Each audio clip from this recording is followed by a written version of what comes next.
좋아하는 너니 아빠 간이시켜준다는데 뭔 말이 그렇게 많아? 아빠 목숨값 좀 달라는데 그게 그렇게 아깝냐? 친정아빠 장례식 날 제 시누이는 영정사진을 바닥에 내던지며 돌아가신 아버지에게 천인공노할 모욕을 주었습니다. 더 기가 막힌 건 그 광경을 지켜보던 시어머니와 남편도 박수를 치며 낄낄거리고 비웃었어요. 저는 12년 동안 폐지 줍는 고물상집 딸이라고 무시당하면서도 가정을 지키려고 버텼습니다. 하지만 이 인간들은 오늘 절대로 넘지 말아야 할 선을 넘고 말았습니다. 친정아빠 영정사진 앞에서 저는 주먹을 꽉 쥐고 맹세했습니다. 너희들에게 장례식은 천국이라고 느낄 만큼 현실에서 느낄 수 있는 가장 처절한 지옥 구경을 시켜주마 라고 말이죠. 저는 경기도 시흥시에 살고 있는 48세 한은정입니다. 지금부터 제가 실제로 겪은 친정아빠 얘기라서 가슴 아프고 눈물 나지만 인면수심 시댁 인간들에게 기가 막히고 통쾌하게 복수해버린 저의 인생 이야기를 들려드리려고 합니다. 사연 시작 전 구독 버튼을 꾹 눌러주세요. 여러분의 오늘 하루가 조금 더 행복한 하루가 되실 거예요. 제 아버지 한태사는 1970년대부터 리어카를 끌고 다니시며 엿장수와 고물상을 하시며 저 하나만 키우시느라 평생을 손마디가 닳도록 일하신 분이셨습니다. 아버지는 새벽부터 일어나서 역과 대패를 준비하시고 낡은 리어카를 끌며 전국을 돌아다니셨어요. 찰깍찰깍 역가위 소리를 내시며 전국 팔도를 누비던 우리 아버지의 뒷모습이 아직도 눈에 선합니다. 고무를 수집하고 대패로 엿을 갈아서 나무젓가락에 하나씩 끼워서 물물 교환을 하시기도 하셨습니다. 1970년대를 살아오신 분들은 그때가 기억에 선하실 겁니다. 저희 아버지는 80년대 들어서는 그 고물상을 조금씩 키우셨고 90년대 초반에 지구온난화로 인한 환경산업이 주목받기 시작할 때 과감하게 폐기물 처리업으로 사업을 확장하셨습니다. 저희 아버지의 이름을 따서 태산자원이라는 이름의 작은 회사를 만드셨죠. 그 무렵 아버지는 시흥 백오 쪽 땅을 몇 필지 사두셨습니다.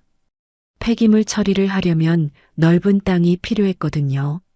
그 당시엔 군사시설이랑 염전, 갯벌뿐이어서 가격이 아주 헐값이었습니다.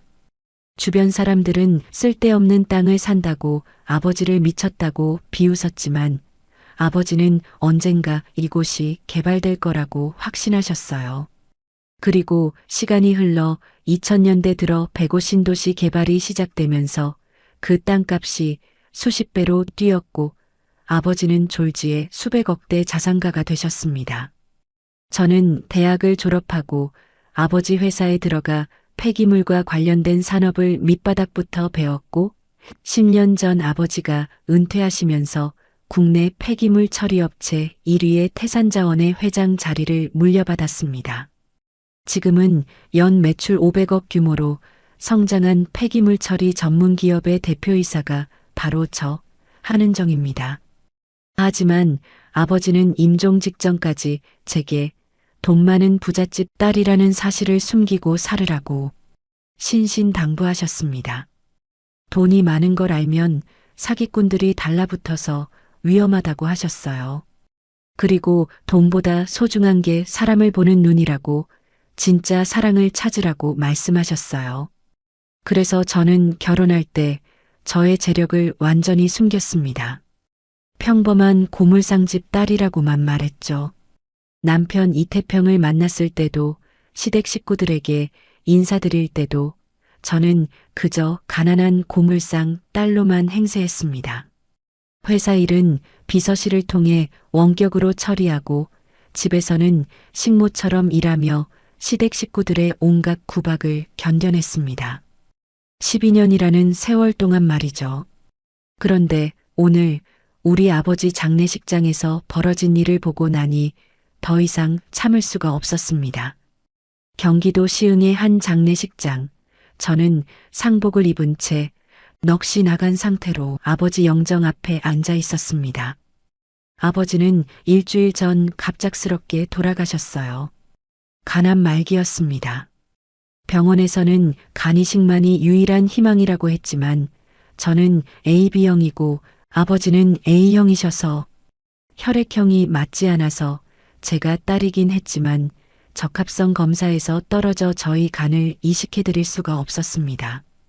정상적으로 이식대기자에 등록을 하면 10년 이상이 걸리기 때문에 이식해줄 분을 찾는 것이 한시가 급한 상황이었어요. 저는 제가 아버지를 구할 수 없다는 사실이 너무나 참담했어요. 그때 신우이 이춘자가 나타났습니다. 신우이는 자신이 AB형이라서 저희 아버지께 간을 이식해 줄 수 있다고 말했어요. 저는 지푸라기라도 잡는 심정으로 신우이에게 매달렸습니다. 신우이는 간 이식을 핑계로 수술 준비 비용이랑 회복 비용으로 1억 5천만 원을 요구했습니다. 저는 수백억 자산가의 정체를 들킬까 조마조마했지만 아버지 생명이 달린 일이라 회사 비자금으로 몰래 그 돈을 마련해서 신우이에게 건넸습니다. 하지만 신우이는 병원에서 간이식 사전 검사조차 받지 않았습니다. 검사 일정을 잡자고 하면 이런저런 핑계를 대며 미루기만 했어요. 나중에 알고 보니 신우이는 심각한 지방간으로 혈액형은 맞았지만 지금 현재로서는 간이식 자체가 불가능한 상태였습니다. 그렇게 간이식을 핑계로 받은 1억 5천만 원은 전부 명품 쇼핑과 국내 카지노에서 탕진해버렸습니다. 결국 아버지는 신우이가 간이식을 해준다고 해서 기대하셨지만 희망만 간직한 채 간이식은커녕 제대로 된 치료 한 번 못 받으시고 돈만 뜯기고 숨을 거두셨습니다. 그런데 바로 그때였습니다. 장례식장 문이 박차고 열리더니 신우이 이춘자가 시뻘건 립스틱을 바르고 굽 높은 구두를 신은 채 쩌렁쩌렁한 목소리로 들어왔습니다. 신우이는 영정사진 앞에서 곡소리 대신 이렇게 고함을 질러댔습니다. 간이식 해준다고 했는데 돈 좀 더 달라니까 그게 아까워서 안 주더니 이렇게 죽어버리냐고요. 저는 그 소리를 듣는 순간 온몸이 얼어붙었습니다. 주변 문상객들이 웅성거리기 시작했고 저는 떨리는 목소리로 말했습니다. 형님 제발 아버지 마지막 가시는 길 좀 지켜주세요. 하지만 신우이는 사악한 웃음을 지으며 제 애원 따위는 씹어먹었습니다. 이따위 고물상 엿장수 장례식에 와준 것만으로도 영광인 줄 알라고 소리치더니 영정사진을 바닥에 내던져 버렸습니다. 장례식장은 순식간에 난장판이 되었고 저는 목이 찢어지는 듯한 비명을 지를 수밖에 없었습니다. 더 기가 막힌 건 옆에 있던 제 남편의 반응이었습니다. 남편 이태평은 말리기는커녕 비아냥거리는 말투로 이렇게 말했어요. 누나가 틀린 말했어? 너의 아버지가 돈 좀 더 썼으면 됐잖아. 돈 아끼려다가 빨리 죽은 거 아니야? 그 무심한 말투는 제 심장에 날카로운 대못을 박았습니다. 저는 12년 동안 이태평을 믿고 따랐는데 제 남편은 아버지가 돌아가신 이 순간에도 저를 지켜주기는커녕 자기 누나 편을 들고 있었습니다. 시어머니 김옥자는 한술 더 떴습니다. 재수없게 초상집 음식 먹고 탈나겠다며 바닥에 굴러다니는 엿을 구두굽으로 짓밟으셨어요. 아버지가 평생 고물상 엿장수로 사셔서 빈소에 엿을 준비해 두었는데 그 엿을 내팽개친 거였습니다. 저는 12년 전 이 집구석에 들어와 식모처럼 일하며 개무시를 당했던 기억들이 주마등처럼 스쳐 지나갔습니다. 매일같이 고물 냄새 난다는 소리를 들으며 사람 취급도 못 받으며 살았던 그 세월이 한꺼번에 떠올랐습니다. 저는 분노로 온몸을 파들파들 떨면서도 꾹 참았습니다. 하지만 아버지가 평생 고물을 주우시며 손마디가 다 닳도록 고생하시면서 오직 딸 하나를 위해 지켜온 명예가 이들의 발길질 한 번에 무너지는 것을 지켜보는 순간 가슴속 깊은 곳에서 차가운 복수의 화염이 치밀어 올랐습니다. 저는 바닥에 떨어진 엿가락 하나를 조용히 집어들고 흙을 털어내며 떨리는 목소리로 말했습니다. 당신들에게 장례식장이 천국이었다고 느낄 만큼 현실에서 느낄 수 있는 가장 처절한 지옥을 구경시켜 주겠다고 말이죠. 신우이는 코웃음을 치며 소리쳤습니다. 거지 같은 고물상집 딸년이 미쳤나 보네. 고물 냄새 나니까 가까이 오지 마. 그렇게 침을 뱉고 나갔지만 제 눈빛은 이미 12년간 참아온 인내의 끈을 완전히 끊어내고 복수의 화신으로 변해 있었습니다. 장례식장 밖으로 성큼성큼 걸어나간 저는 화장실에 들어가 12년간 한 번도 꺼내지 않았던 금고 열쇠를 목에 건 펜던트에서 꺼냈습니다. 그리고 차 트렁크에 숨겨둔 금고에서 태산자원 대표이사 한은정이라고 적힌 명함을 꺼냈습니다. 손에 쥔 명함이 떨리더군요. 저는 박 변호사의 번호를 눌렀습니다. 박 변호사는 태산자원의 법무팀장이자 제 가장 신뢰할 수 있는 오른팔입니다. 전화를 받은 박 변호사에게 저는 차갑게 말했습니다. 인간 쓰레기들 폐기물 청소 준비 좀 해주세요. 이 악마 같은 집구석을 소각장에 쳐넣을 준비를 마쳤으니까요.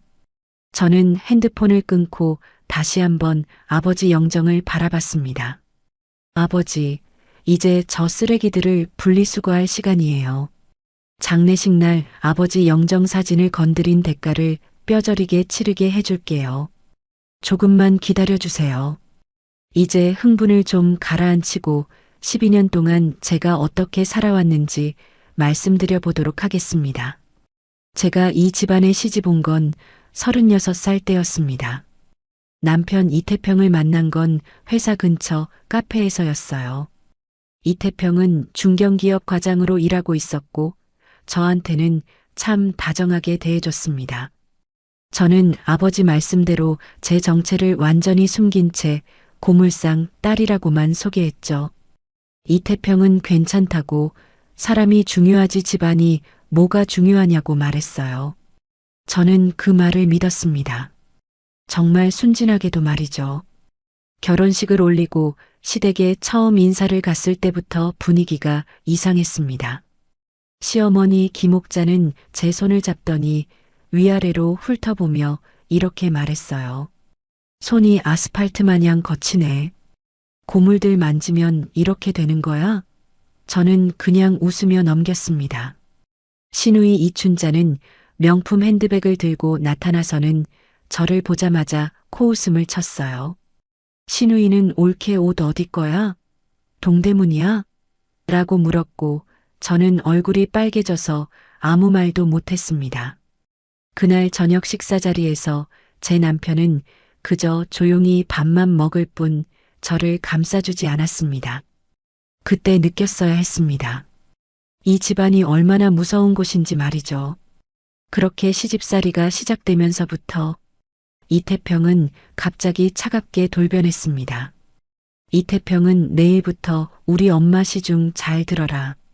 네가 무슨 재벌집 딸도 아니고 고물상집 딸이라고 시어머니가 무시한다고 말했어요. 저는 깜짝 놀라서 되물었습니다.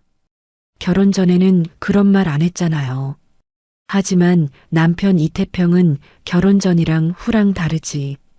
이제 내 분수를 알아야 한다고 냉정하게 말하더군요. 그날 밤 저는 화장실에서 혼자 울었습니다. 하지만 아버지 유언을 지켜야 한다는 생각에 꾹 참았어요. 진짜 사랑을 찾으라던 아버지 말씀이 무색하게도 저는 이미 지옥문을 열고 들어와 있었습니다. 시댁 생활은 상상 이상으로 가혹했습니다. 시어머니는 제가 친정에서 가져온 옷가지들을 보시더니 전부 쓰레기 봉투에 담아버리라고 하셨어요. 시어머니는 고물 냄새 밴 옷을 우리 집에 두면 안 된다고 새로 사줄 테니까 다 버리라고 하셨습니다. 저는 아버지가 제 대학 졸업식 때 사주신 코트까지 버려야 했습니다. 그 코트를 쓰레기 봉투에 넣을 때 눈물이 핑 돌았지만 저는 꾹 참았어요. 시누이 이춘자는 명절 때마다 저를 부려먹었습니다. 시누이는 옳게 이거 해, 저거 해 라고 명령조로 말했고 제가 조금이라도 느리게 하면 뭐 하나 제대로 하는 게 없네. 역시 고물상집 딸은 달라 라며 비웃었습니다. 시누이는 명품 옷을 입고 소파에 앉아 손톱만 다듬으면서 저한테 온갖 자비를 시켰어요. 특히 명절 음식 준비는 지옥 그 자체였습니다. 시어머니 김옥자와 시누이는 거실에서 TV를 보며 과일만 까먹고 저는 혼자 부엌에서 새벽부터 밤까지 음식을 만들었습니다. 손이 부르터서 밴드를 붙이고 일했는데 시누이가 그걸 보더니 더럽게 밴드 붙이고 음식 만들어? 위생관념도 없네. 라고 소리쳤어요. 저는 밴드를 떼고 피가 나는 손으로 음식을 만들었습니다. 그렇게 만든 음식을 식탁에 올리면 시누이는 한 입 먹어보고는 이거 짜다. 이거 싱겁다. 며느리가 요리도 못하네. 라며 투덜댔습니다. 그러더니 제가 정성껏 만든 반찬을 변기통에 쏟아버렸어요. 시누이는 고물 냄새 나는 음식 못 먹겠다며 비웃었고 저는 변기통에 떠내려가는 제 정성을 바라보며 입술을 깨물었습니다. 제 남편 이태평은 더 악질이었습니다. 결혼한 지 한 2년쯤 지났을 때 남편 이태평이 갑자기 병원 진단서를 들고 왔어요. 이태평은 진단서를 제 앞에 던지며 말했습니다. 너 때문에 임신이 안 되는 거래. 고물 냄새 때문에 몸이 망가진 거 아니야? 우리 집 핏줄 끊기면 넌 책임질 수 있어? 저는 깜짝 놀라서 진단서를 봤는데 거기에는 제 이름으로 불임 진단이라고 적혀 있었어요. 저는 그 진단서를 의심 없이 믿었습니다. 제가 정말 문제가 있는 줄 알았죠. 그날부터 시댁 식구들은 저를 대끈길년이라고 부르며 더욱 심하게 구박했습니다. 시어머니는 손주 얼굴도 못 보고 죽겠네. 고물상 딸 데려와서 이 꼴이야. 라며 한숨을 쉬었어요. 저는 매일 밤 혼자 울면서 죄책감에 시달렸습니다. 제 탓에 아이를 못 가진다고 제가 남편과 시댁에 죄를 짓고 있다고 생각했습니다. 그런 모욕을 견디면서도 저는 회사 일을 병행해야 했습니다. 매일 이른 아침 6시에 일어나 시댁 식구들 아침을 차려드리고 빨래와 청소를 끝낸 뒤에야 몰래 차를 타고 회사로 향했습니다. 회사에서는 대표이사 하는 정으로 살다가 집에 돌아오면 다시 고물상 딸 며느리로 돌아왔죠. 이중 생활이 너무 고됐지만 저는 아버지 유언을 지키기 위해 참았습니다. 그런데 가장 참기 힘들었던 건 아버지를 만나러 가는 것조차 눈치를 봐야 했다는 점입니다. 제가 친정에 간다고 하면 시어머니 김옥자는 또 뭐 얻어오려고? 고물이나 더 가져오지 마. 라고 말했어요. 시누이 이춘자는 옳게 친정 가는 거 좀 자제해. 우리 집안 망신이야. 라며 노골적으로 싫은 내색을 했습니다. 그러던 중 4개월 전 아버지가 간암 말기 진단을 받으셨습니다. 간은 소리 없는 침묵의 장기라고 해서 이제 망가질 대로 망가진 상황에서 발견이 된 거였습니다. 저는 병원에서 그 소식을 들었을 때 하늘이 무너지는 것 같았어요. 의사 선생님은 조금이라도 건강할 때 간이식을 받는 것이 유일한 희망이라고 말씀하셨습니다. 저는 즉시 적합성 검사를 받았지만 저는 AB형이고 아버지는 A형이셔서 혈액형이 맞지 않아서 이식하기 어렵다고 하더라고요. 검사 결과를 받아든 순간 제 다리에서 힘이 빠졌어요. 제가 아버지를 구할 수 없다는 사실이 너무나 참담했습니다. 저는 병원 복도에서 주저앉아 울었습니다. 평생 저 하나만 키우신 아버지를 제가 살릴 수 없다니요. 집으로 돌아와서도 저는 제대로 병문안을 가지 못했습니다. 시어머니는 시집 온 년이 친정 왔다 갔다 하면 복이 다 빠진다고 가지 말라고 했어요. 저는 그래서 병원을 갈 때도 조용히 다녀와야 했습니다. 아버지는 병원 침대에 누워 계시면서도 제 손을 잡고 미안하다고 하셨어요. 아버지는 은정아, 힘들지? 이제 그만하고 나와. 라고 말씀하셨지만 저는 괜찮다고 조금만 더 참아보겠다고 말씀드렸습니다. 아버지 눈에서 눈물이 주르륵 흘러내렸고 저는 그 눈물을 닦아드리며 가슴이 찢어지는 것 같았습니다. 그러던 어느 날 시누이 이춘자가 갑자기 아버지 병문안을 간다고 했습니다. 저는 깜짝 놀랐어요. 시누이는 평소 제 친정을 그렇게 무시하더니 갑자기 왜 병원에 가겠다는 건지 이해할 수 없었습니다. 시누이는 옳게 아버지한테 인사 좀 드려야지. 우리도 친척 관계인데. 라고 말했지만 그 눈빛이 심상치 않았어요. 하지만 저는 그때만 해도 시누이를 의심하지 않았습니다. 그날 저녁 시누이가 병원에서 돌아온 뒤 시어머니와 함께 거실에서 대화하는 소리가 들렸습니다. 시누이는 장인어른 상태가 심각하시더라. 간이식 안 하면 위험하대. 라고 말했어요. 다음날 시누이가 저를 따로 불렀습니다. 시누이는 옳게 나 어제 병원에 갔다 왔는데 내 혈액형이 AB형이거든. 장인어른한테 간이식을 해줄 수 있을 것 같아. 라고 말했어요. 저는 그 말을 듣는 순간 신락 같은 희망이 생겼습니다. 정말요? 정말 아버지를 살릴 수 있어요? 시누이는 고개를 끄덕이며 그럼. 근데 내가 수술 준비하고 검사하려면 돈이 좀 들어. 일단 정밀 검사 비용이 필요해.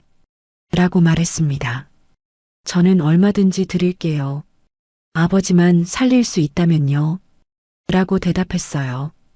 그날부터 시누이의 요구가 시작됐습니다. 처음에는 병원 정밀 검사 비용 명목으로 2천만 원을 요구했어요. 저는 정체를 들킬까 조마조마했지만 회사 비자금으로 몰래 빼서 시누이한테 건넸습니다.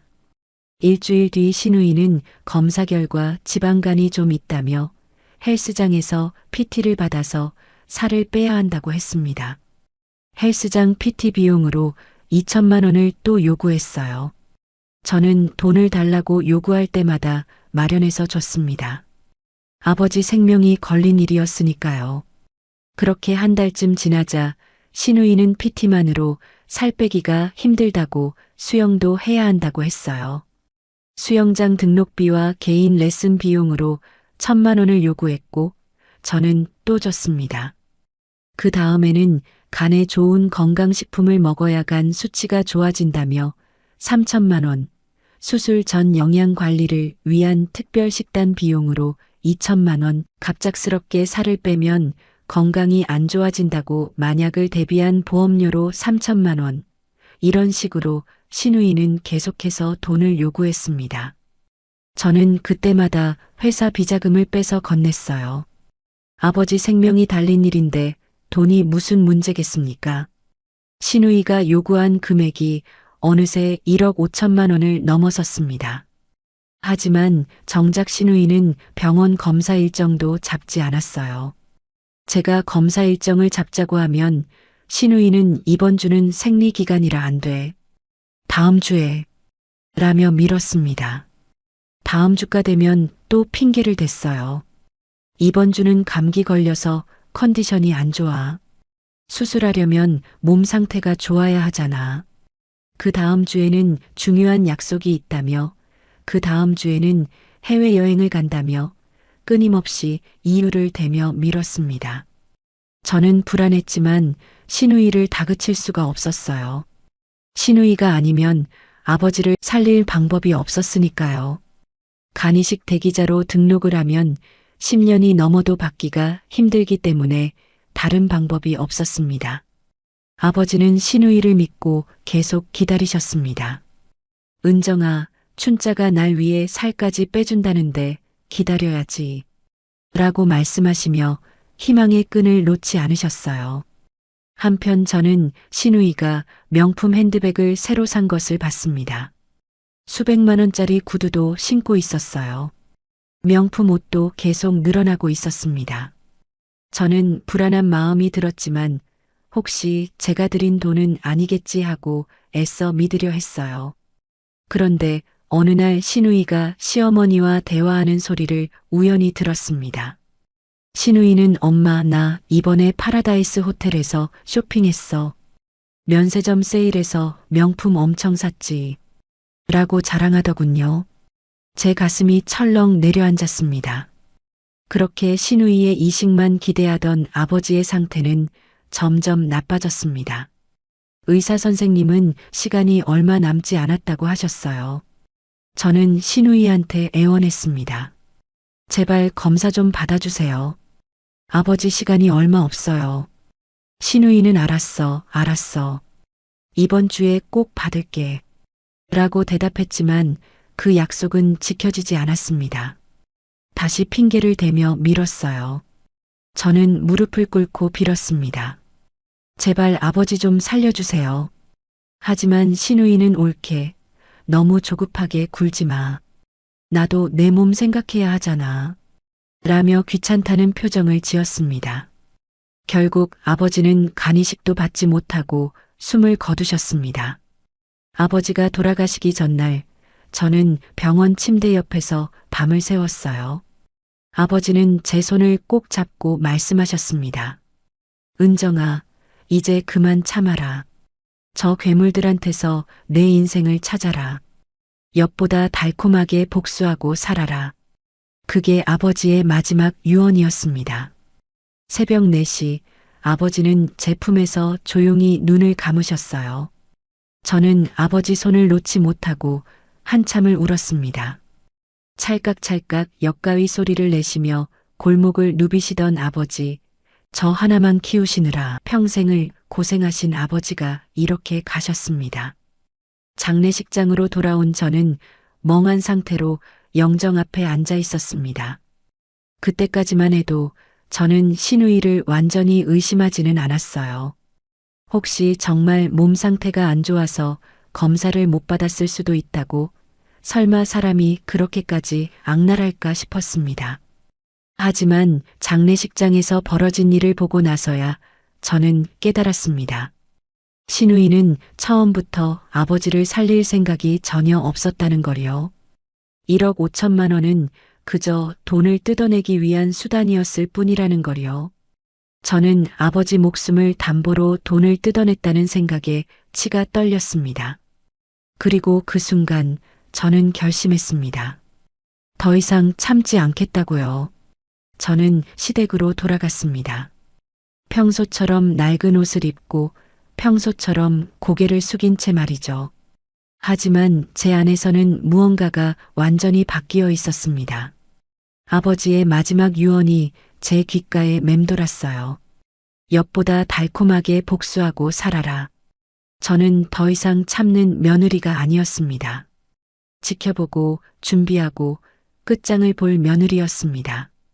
현관문을 열고 들어서자 시어머니 김옥자가 거실 소파에 앉아 TV를 보고 계셨어요. 시어머니는 저를 힐끗 쳐다보더니 어디 갔다 이제 와? 밥이나 빨리 해. 라고 말했습니다. 저는 네 어머님. 이라고 대답하고 부엌으로 향했어요. 12년 동안 해온 그대로였습니다. 하지만 이제는 달랐어요. 저는 참는 게 아니라 관찰하고 있었습니다. 시댁 식구들의 모든 말과 행동을 놓치지 않고 지켜봤습니다. 그날 저녁 저는 조용히 방에서 박 변호사에게 문자를 보냈습니다. 내일 아침 일찍 회사로 출근하겠습니다. 준비를 시작해야 합니다. 박 변호사는 즉시 답장을 보냈어요. 알겠습니다. 회장님, 오전 7시에 회장실에서 뵙겠습니다. 저는 핸드폰을 내려놓고 깊게 숨을 들이마셨어요. 이제부터가 진짜 시작이었습니다. 다음 날 새벽 6시 저는 시댁 식구들이 모두 잠든 사이 집을 빠져나왔습니다. 평소처럼 낡은 옷차림이었지만 차 트렁크에는 정장이 준비돼 있었어요. 저는 회사 근처 호텔 화장실에서 옷을 갈아입고 태산자원 본사로 향했습니다. 로비에 들어서자 경비원이 고개를 숙이며 인사했어요. 회장님, 좋은 아침입니다. 저는 고개를 끄덕이고 전용 엘리베이터를 탔습니다. 12년 만에 제대로 된 제자리로 돌아온 기분이었습니다. 회장실 문을 열자 박 변호사가 이미 서류를 준비해 놓고 기다리고 있었습니다. 박 변호사는 제가 들어서자 자리에서 일어나 깊게 인사했어요. 회장님, 장인어른 삼가 조의를 표합니다. 저는 고개를 끄덕이고 책상 앞에 앉았습니다. 박 변호사님, 본격적으로 시작하겠습니다. 제 시댁 식구들에 대한 모든 것을 조사해 주세요. 박 변호사는 잠시 망설이더니 입을 열었어요. 회장님, 사실 말씀드릴 게 있습니다. 저는 이미 6개월 전부터 준비를 시작했습니다.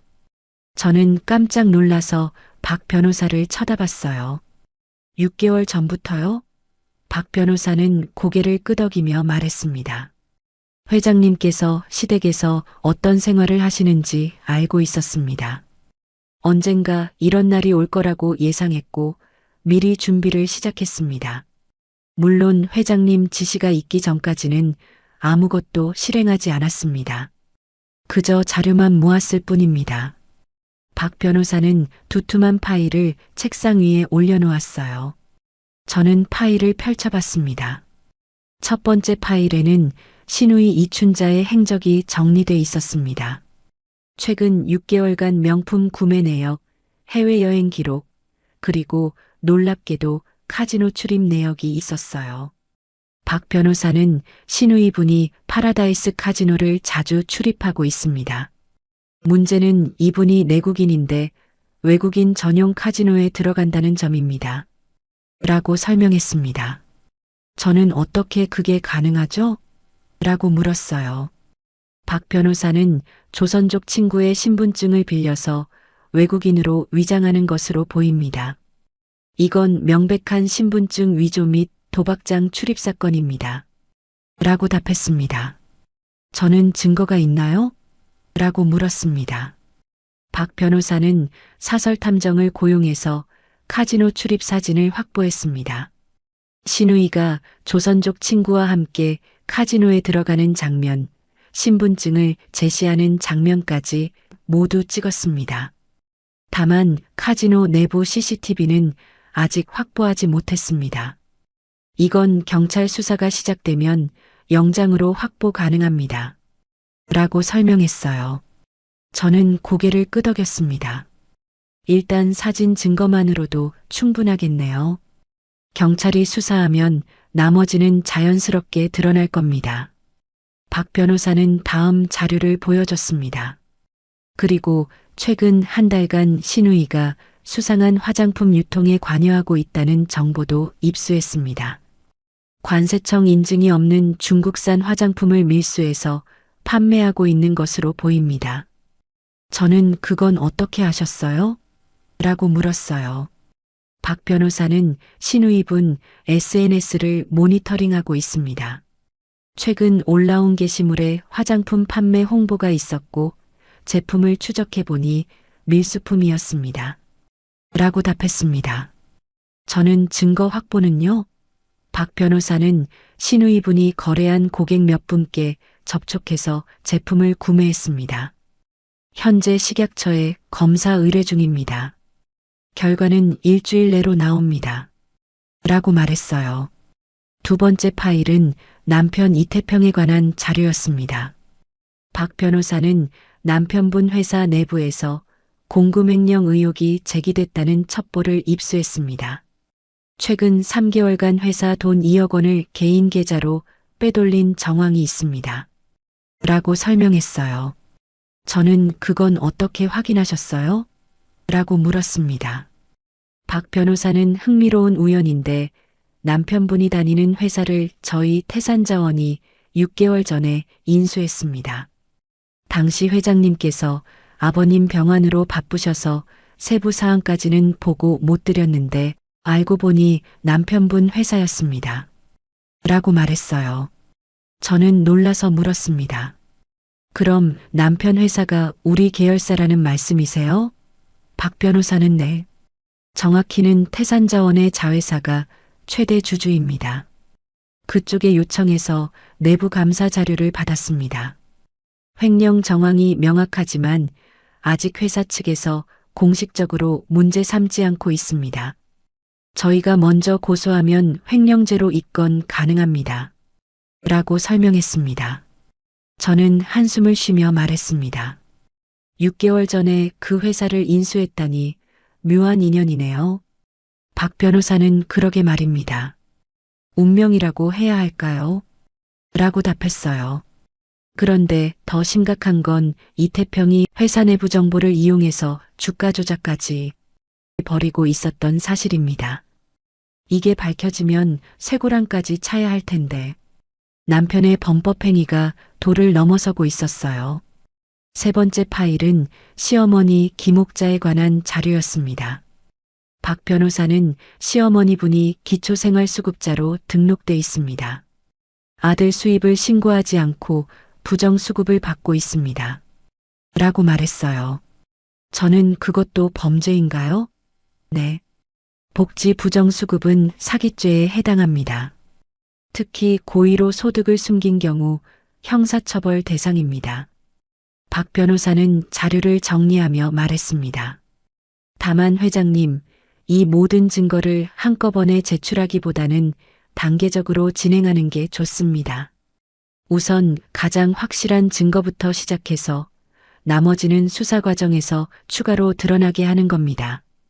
저는 고개를 끄덕였습니다. 알겠습니다. 그런데 한 가지 더 확인하고 싶은 게 있어요. 신우이가 아버지한테 받은 1억 5천만 원, 이건 사기죄로 고소할 수 있나요? 박 변호사는 잠시 생각하더니 대답했어요. 그건 입증이 쉽지 않습니다. 신우이 분이 처음부터 간이식을 해줄 의사가 없었다는 걸 증명해야 하는데 본인이 몸 상태가 안 좋아서 못했다고 주장하면 반박하기 어렵습니다. 저는 실망스러운 표정을 지었어요. 그럼 방법이 없나요? 박 변호사는 한 가지 방법이 있습니다. 신우이 분의 통신 기록을 확보하는 겁니다. 만약 친구들과 나눈 대화에서 처음부터 사기칠 의도가 드러나면 증거가 됩니다.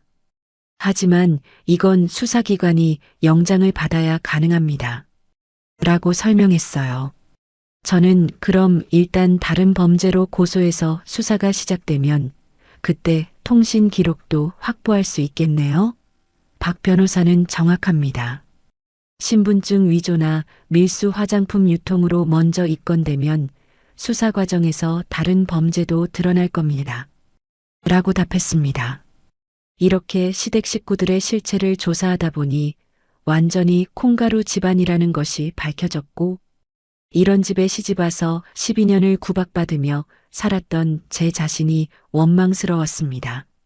저는 회의를 마치고 다시 호텔 화장실에서 낡은 옷으로 갈아입었습니다. 시계를 보니 오전 9시였어요. 시댁으로 돌아가야 할 시간이었습니다. 저는 차를 몰고 시댁으로 향하며 생각했어요. 한 달만 기다리자. 식약처 검사 결과도 받고 증거를 더 보강하고 그 다음에 한 방에 끝내는 겁니다. 저는 핸드폰을 꺼내 박 변호사에게 문자를 보냈어요. 한 달 뒤에 시작하겠습니다.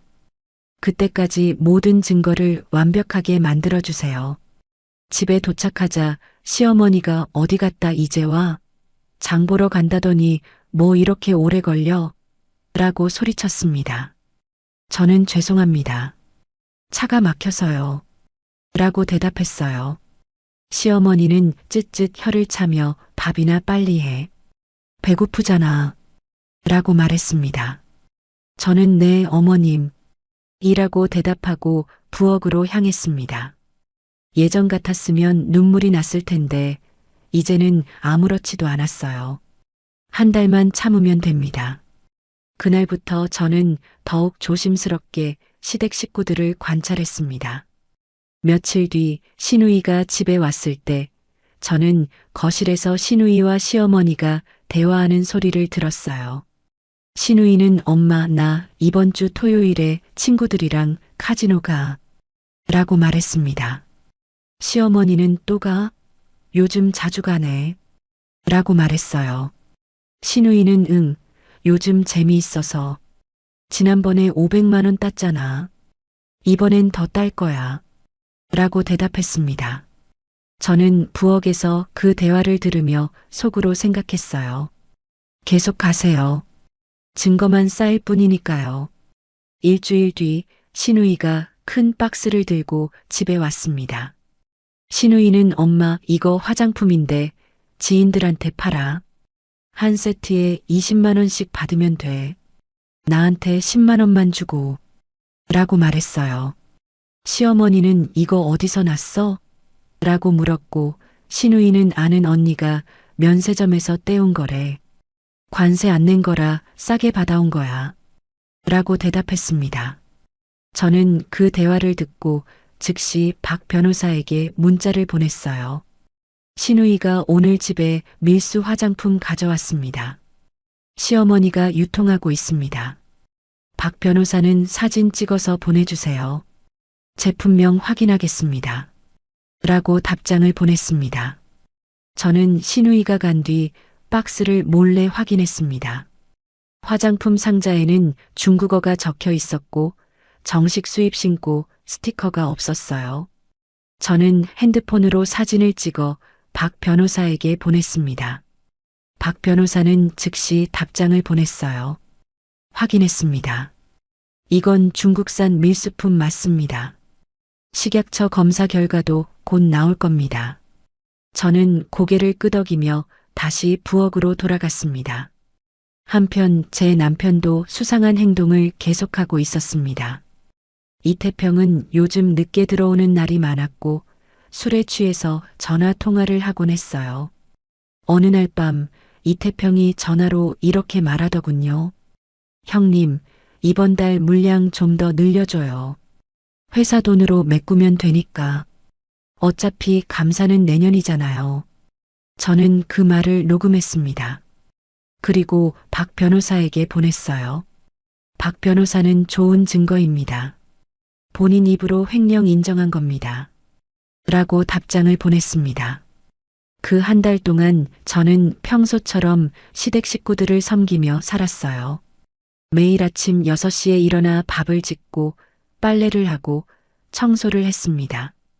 시어머니의 구박도 신우이의 비웃음도 남편의 무시도 참고 견뎠습니다.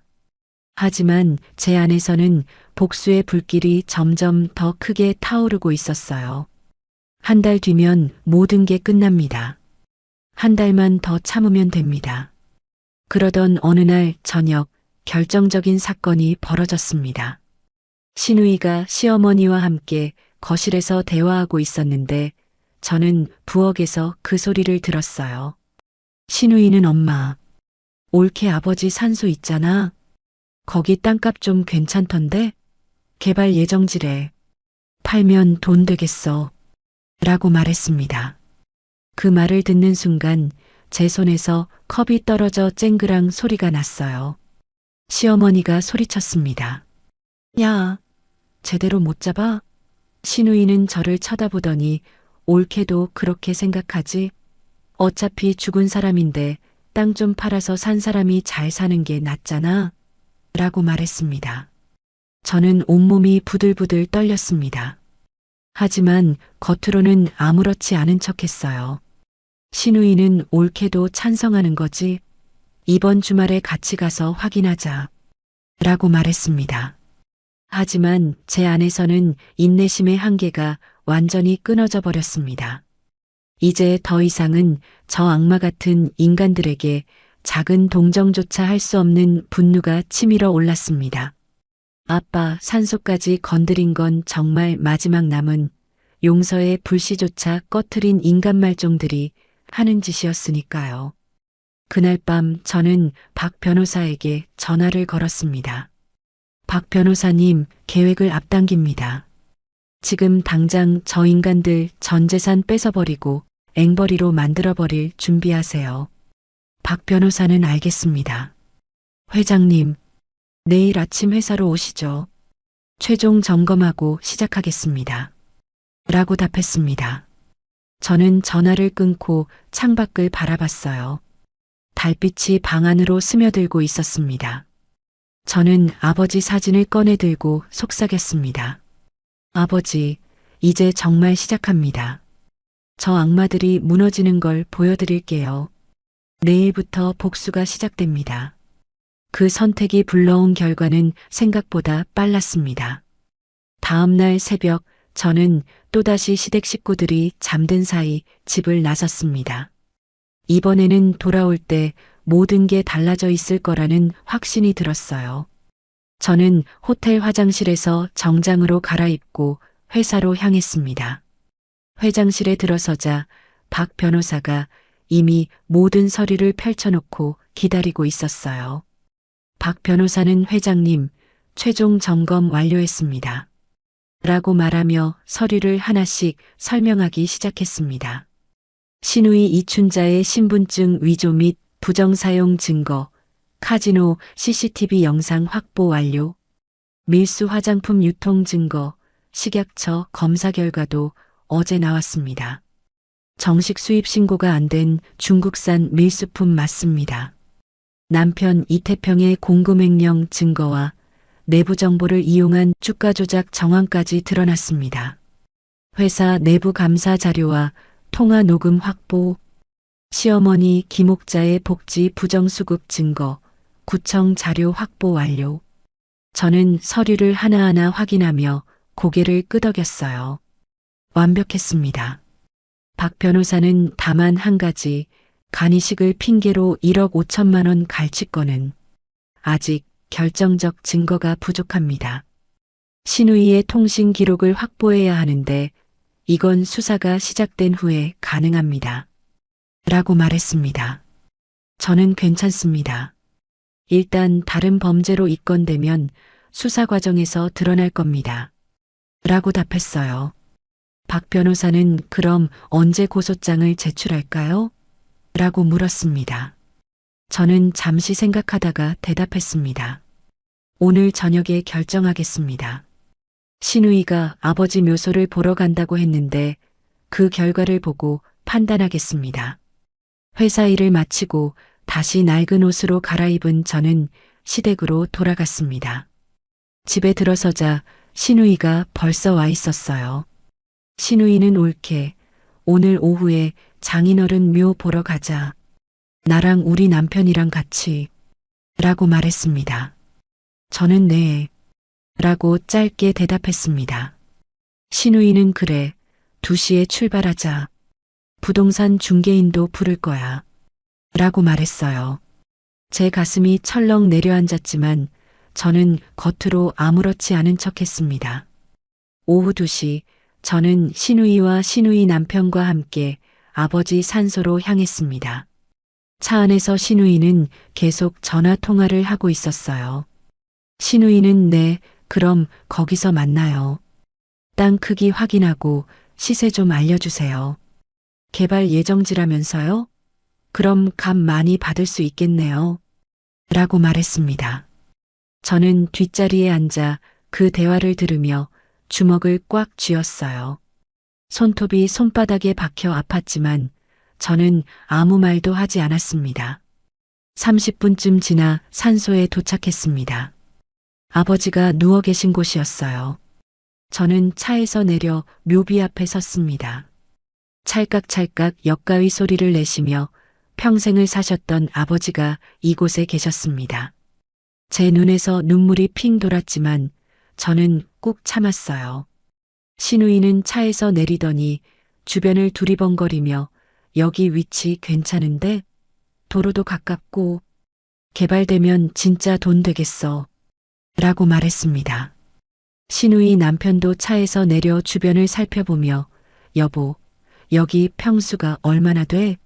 라고 물었어요. 신우이는 한 100평 정도 된대. 개발 예정지니까 평당 최소 500만 원은 받을 거야. 그럼 5억이잖아.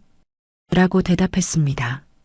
저는 그 대화를 들으며 온몸이 떨렸지만 아버지 묘비 앞에 무릎을 꿇고 조용히 절을 올렸습니다. 아버지, 조금만 참아주세요. 곧 끝납니다. 그때 신우이가 제 뒤로 다가왔습니다. 신우이는 아버지 묘비를 보더니 이렇게 말했어요. 장인어른, 미안하지만 이 자리 좀 비워주셔야겠어요. 산 사람이 더 중요하잖아요. 죽은 사람은 어디가 계셔도 똑같으시잖아요. 그리고는 묘비를 발로 툭 찼습니다. 그 순간 이를 악물고 저는 벌떡 일어나 신우이한테 달려가 손목을 붙잡았습니다. 신우이는 깜짝 놀라며 야, 뭐 하는 거야? 손 치워. 라고 소리쳤습니다. 저는 처음으로 신우이를 똑바로 쳐다보며 말했습니다. 지금 당장 여기서 나가세요. 신우이는 어이없다는 표정으로 뭐? 네가 나한테 명령해? 고물상 딸 주제에? 라고 소리쳤어요. 신우이 남편도 차에서 내려와 옳게 너무 하는 거 아니야? 누나가 뭘 잘못했다고 라고 말했습니다. 저는 신우이 손목을 더 세게 붙잡았습니다. 아버지 산소는 절대 팔 수 없습니다. 당장 나가세요. 신우이는 제 손을 뿌리치며 비웃었어요. 옳게 정신 차려. 이 묘명이가 누구야? 내 아버지잖아. 근데 내 아버지 이미 죽었으니까 상속인인 네가 팔 수 있는 거야. 우리가 도와주는 거지. 5억이면 좋잖아. 나한테 1억만 줘. 신우이는 그렇게 말하며 다시 묘비를 발로 찼습니다. 이번에는 더 세게요. 저는 그 장면을 보는 순간 도저히 참을 수가 없었습니다. 저는 핸드폰을 꺼내 박 변호사에게 전화를 걸었어요. 박 변호사님, 지금 당장 고소장 제출하세요. 신우이가 지금 아버지 묘비를 발로 차고 있습니다. 박 변호사는 알겠습니다. 지금 바로 경찰서 갑니다. 라고 답했습니다. 저는 전화를 끊고 신우이를 쳐다봤어요. 신우이는 누구한테 전화한 거야? 혹시 경찰? 하, 웃기네. 고물상집 딸내미가 뭘 할 수 있다고. 라며 킥킥거렸습니다. 그때 부동산 중개인이 도착했습니다. 중개인은 차에서 내려 안녕하세요. 전화하신 분이 누구세요? 라고 물었어요. 신우이는 손을 들며 저요. 여기 땅 팔려고 하는데요. 라고 말했습니다. 중개인은 주변을 둘러보더니 여기 개발 예정지 맞네요. 시세 좋습니다. 한 4억에서 5억 정도 받으실 수 있을 거예요. 라고 말했어요. 신우이는 좋아요. 그럼 빨리 진행해 주세요. 라고 답했습니다. 저는 부동산 중개인한테 다가가서 말했습니다. 죄송하지만 이 땅은 팔 수 없습니다. 등기부등본은 확인해 보셨나요? 중개인은 근데 저분이 한은정 씨 아니신가요? 라며 신우이를 쳐다봤어요. 신우이는 옳게 네가 뭔데 거래를 방해해? 이거 업무 방해야. 라고 소리쳤습니다. 저는 중개인을 똑바로 쳐다보며 말했습니다. 이분은 땅 주인이 아닙니다. 제가 한은정이고 이 땅의 주인입니다. 등기부 등본 확인해 보세요. 그리고 절대 팔 생각 없으니 돌아가세요. 중개인은 당황한 표정으로 아, 그러신가요? 제가 잘못 알았나 봅니다. 죄송합니다. 혹시 매매 계획 있으시면 연락 달라며 명함을 주고 차를 타고 떠났습니다. 신우이는 화가 머리끝까지 난 표정으로 저한테 달려들었어요. 신우이는 야 이년아, 네가 감히 라며 제 멱살을 잡으려 했습니다. 저는 신우이 손을 뿌리치며 말했습니다. 손 치우세요. 이제부터는 함부로 못 만집니다. 신우이는 뭐 고물상 딸년이 미쳤네. 너 오늘 뒤지고 싶냐? 우리 엄마한테 다 이를 거야. 라고 소리쳤어요. 저는 아무 대꾸 없이 아버지 묘비 앞에 다시 무릎을 꿇었습니다. 저는 아버지께 절을 올리며 속삭였습니다. 아버지, 조금만 기다려주세요. 이제 정말 끝장을 보겠습니다. 저 악마들이 무릎 꿇는 모습 곧 보여드릴게요. 신우이는 미친년 봐라. 죽은 사람한테 절이나 하고 있네. 옳게, 너 정말 정신병원 가야 되는 거 아니야? 라며 비웃었습니다. 저는 절을 마치고 일어나 차갑게 말했습니다. 조금만 기다리세요. 이제 곧 후회할 날이 올 겁니다. 신우이는 내가 뭘 후회해? 너 같은 거지 같은 며느리가. 라며 침을 뱉더니 차를 타고 떠났습니다. 저는 혼자 묘소에 남아 한참을 서 있었어요. 아버지가 평생 고생하시며 저를 키우셨는데 저는 아버지를 제대로 지켜드리지도 못했습니다. 하지만 이제는 다릅니다. 아버지의 명예를 되찾아드리겠습니다. 저는 택시를 불러 집으로 돌아왔습니다. 현관문을 열고 들어서자 시어머니와 시누이가 거실에서 기다리고 있었어요. 시누이는 이미 오늘 일을 시어머니한테 다 말한 모양이었습니다. 시어머니는 너 오늘 뭐 한 거야? 시누이한테 대들고 땅을 팔지 말라고 했다고? 라고 소리쳤습니다. 저는 죄송합니다, 어머님. 아버지 산소는 절대 팔 수 없습니다. 라고 대답했어요. 시어머니는 이 집에서 당장 나가. 너 같은 며느리는 필요 없어. 라고 고함을 질렀습니다. 남편 이태평도 회사에서 돌아와 상황을 듣더니 너 진짜 미쳤구나. 누나한테 왜 그랬어? 너는 고물상집 딸이라서 아래 위도 없냐? 당장 사과해. 라고 소리쳤어요. 저는 아무 말 없이 제 방으로 들어갔습니다. 뒤에서 시댁 식구들이 뭐라고 소리치는 소리가 들렸지만 저는 개의치 않았습니다. 방 안에서 저는 박 변호사에게 전화를 걸었습니다. 박 변호사님, 고소장 제출 완료됐나요? 박 변호사는 네, 회장님. 오늘 오후 5시에 모두 제출했습니다. 신우이 이춘자 신분증 위조 및 부정사용, 관세법 위반 남편 이태평, 공금횡령과 주가 조작, 그리고 시어머니 김옥자 복지 부정수급. 조만간 경찰에서 소환 통지가 갈 겁니다. 라고 답했습니다. 저는 알겠습니다. 수고하셨습니다. 라고 말하고 전화를 끊었어요. 저는 창밖을 바라봤습니다. 해가 지고 있었어요. 거실에서는 여전히 시댁 식구들이 저를 욕하는 소리가 들렸습니다. 신우이는 내일 올케를 집에서 쫓아내자. 저런 미친 것이랑 같이 못 살아. 라고 말했습니다. 시어머니는 당연하지. 내일 당장 짐 싸서 내보내. 라고 답했어요. 남편 이태평도 그래. 이혼하자. 너 같은 여자는 필요 없어. 라고 말했습니다. 저는 그 소리를 들으며 피식 웃음이 나왔습니다. 내일이면 모든 게 달라질 텐데요. 저는 가방에서 아버지 사진을 꺼내 들었어요.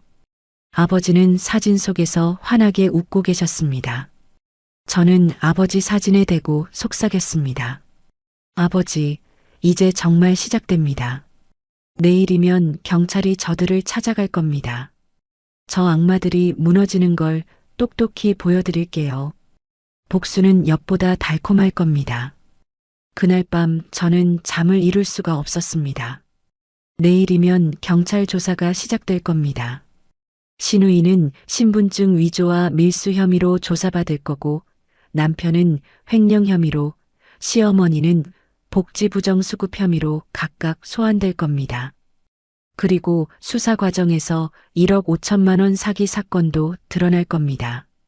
모든 것이 계획대로 진행되고 있었어요. 저는 창밖을 바라보며 내일을 기다렸습니다.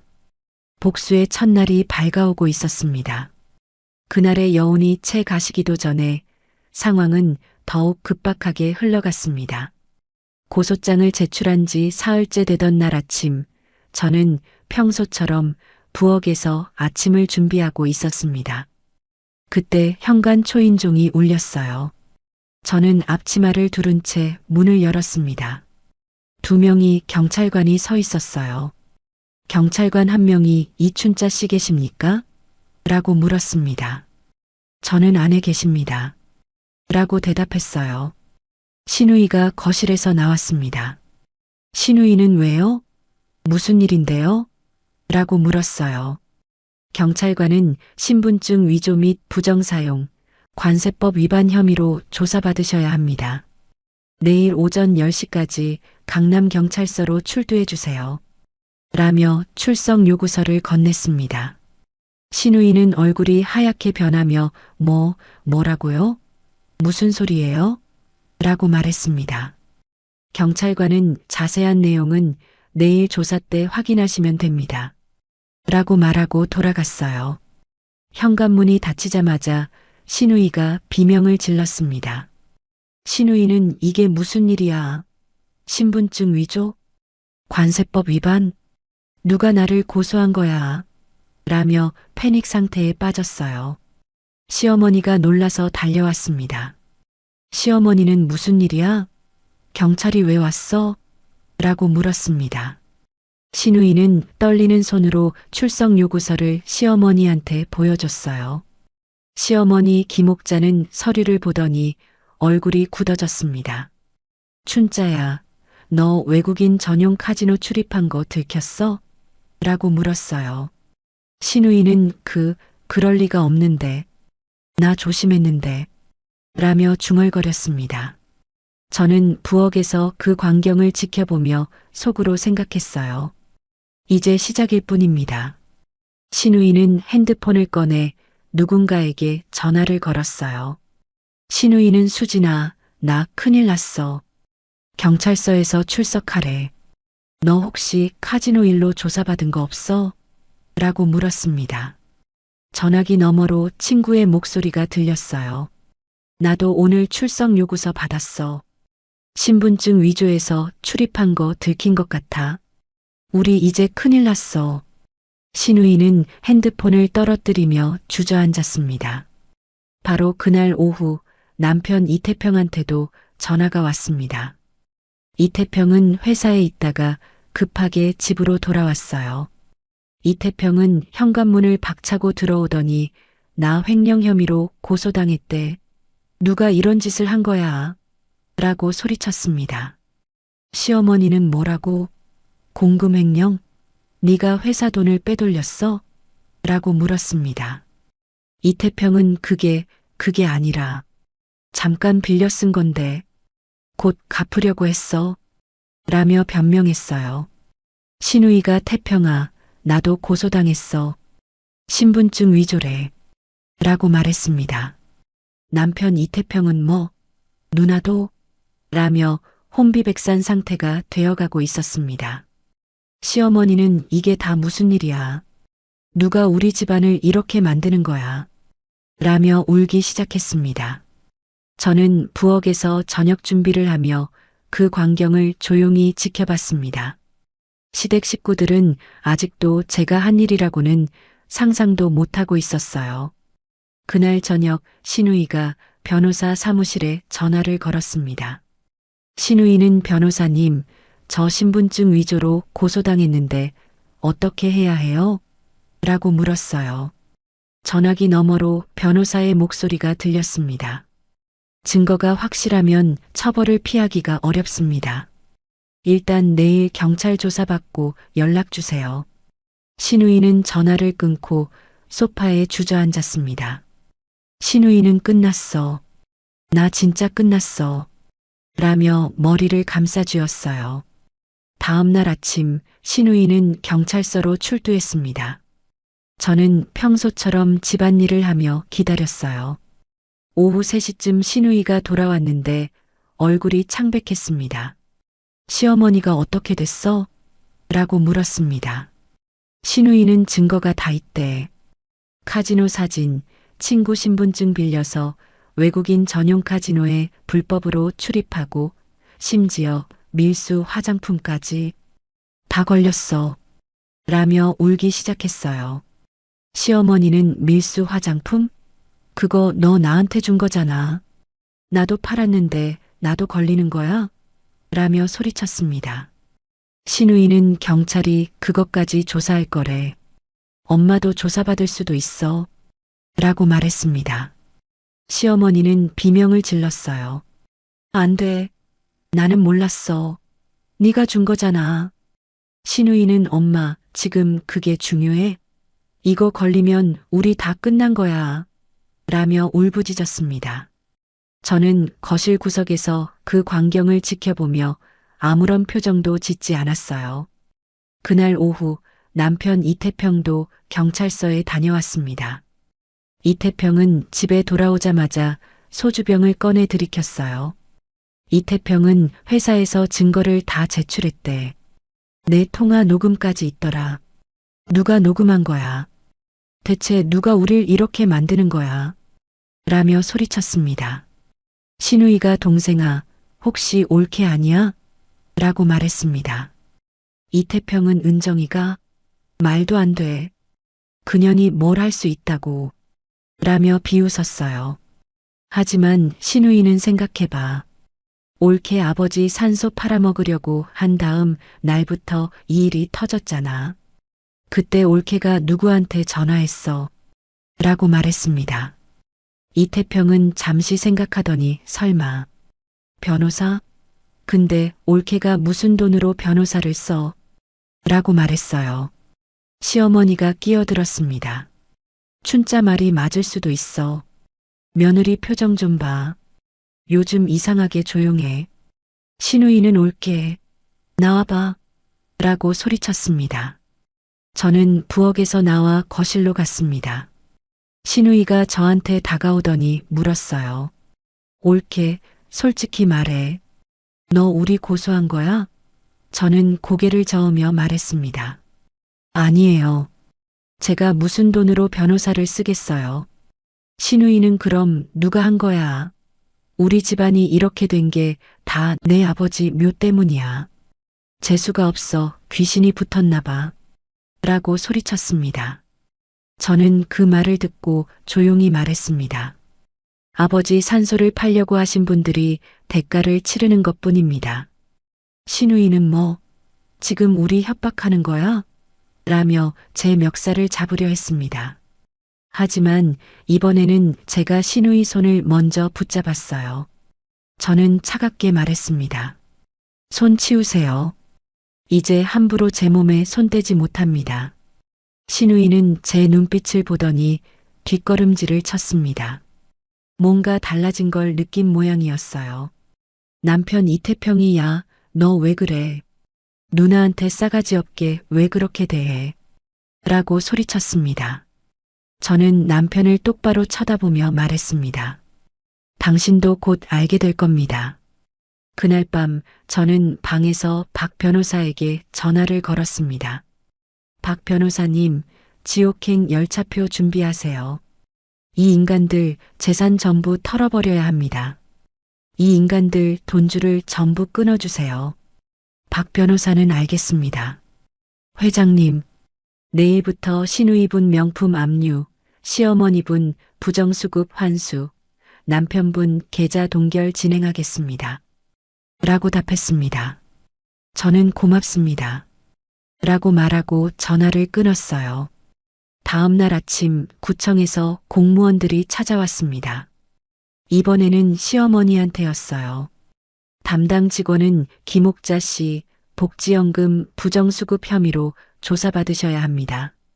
라며 출석 요구서를 건넸습니다. 시어머니는 뭐라고요? 나는 정당하게 받은 거예요.